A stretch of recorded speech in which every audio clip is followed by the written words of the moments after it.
Excellencies, colleagues, friends, it's a pleasure to share some remarks from here in Nairobi at UNEP's headquarters and to contribute to this extraordinary Blue Africa Summit. This summit provides the opportunity to strengthen cooperation for sustainable blue development in a region that's so rich with aquatic and marine resources. Resources that are essential to global maritime trade as well as to the region's sustainable development. This summit is especially timely, contributing to so many ocean conversations currently taking place, keeping our ocean in the spotlight as critical for progress on the SDGs. The question before us today is how far will we progress during the second half of this critical decade? How far will we progress to find a common voice on action for our ocean, to respond to the ambition of the UN Environment Assembly resolution adopted earlier this year to strengthen ocean efforts to tackle climate change, marine biodiversity loss, and pollution? We have roadmaps that can guide us as we accelerate our efforts. The Sustainable Development Goals, the Kunming-Montreal Global Biodiversity Framework, the Paris Agreement, the Decade on Ocean Science, and the Decade on Ecosystem Restoration. These are roadmaps that point the way forward to navigate our journey, and they have a number of things in common. For one thing, the compass of all these roadmaps lead us to water.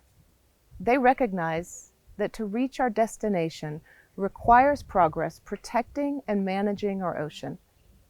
They understand that we will not achieve any of these goals without a healthy ocean.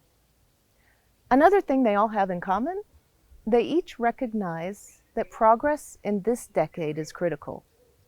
They wouldn't have called for results by 2030 if, in fact, we had plenty more time. If we had time to just visualize commitments today and then hand over the hard work of implementation to our children to achieve. So they recognize the urgency of action now.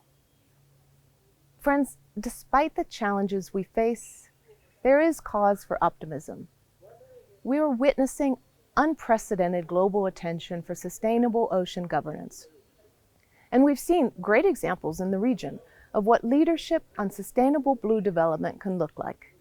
For example, the Regional Seas Conventions, with their 50 years of experience, are ready to support advancing global commitments through regional actions. We see this, for example, in the recent decisions of the contracting parties of the Nairobi Convention who came together in Madagascar to agree to sustainable port development. They have a regional toolkit that covers everything from design to operations. And in West Africa, where almost a third of the population resides in coastal areas, generating over 40% of the region's GDP, the Abidjan Convention is working together with the World Bank and partners of the West Africa Coastal Areas Management Program to fight threats of erosion and flooding and pollution by better managing shared coastal resources and, as a result, enhancing livelihoods and resilience of coastal communities. These are the types of regional efforts that have impacts on a global scale, and the world is waking up to the urgency for more action. By the third UN Ocean Conference next year, there will only be 5 years left until the end of the decade. It seems like just yesterday that we were in Lisbon at the second UN Ocean Conference, and the UN Secretary General reflected on the Swahili proverb, Bahari itatufikisha popote, meaning the ocean leads us anywhere. It's a reminder that the ocean connects us all, and that how we cooperate on the ocean can serve as a model for cooperation on all global challenges. There is much work to be done, but the potential is huge, and Africa is at the forefront. Africa's blessed with a young and talented generation of changemakers that can play a critical role in safeguarding the continent's future. This year's Blue Africa Summit is a moment to call for decisive and urgent action, encouraging countries, stakeholders, everyone to engage on existing commitments, to reach an agreement this year to end plastic pollution, to advance on all multilateral processes, including ratifying BB&J, reaching our goalpost for BB&J to enter into force by the next Ocean Conference in Nice.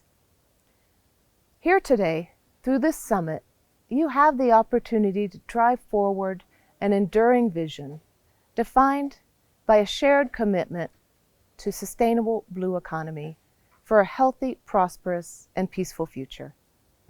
Thank you.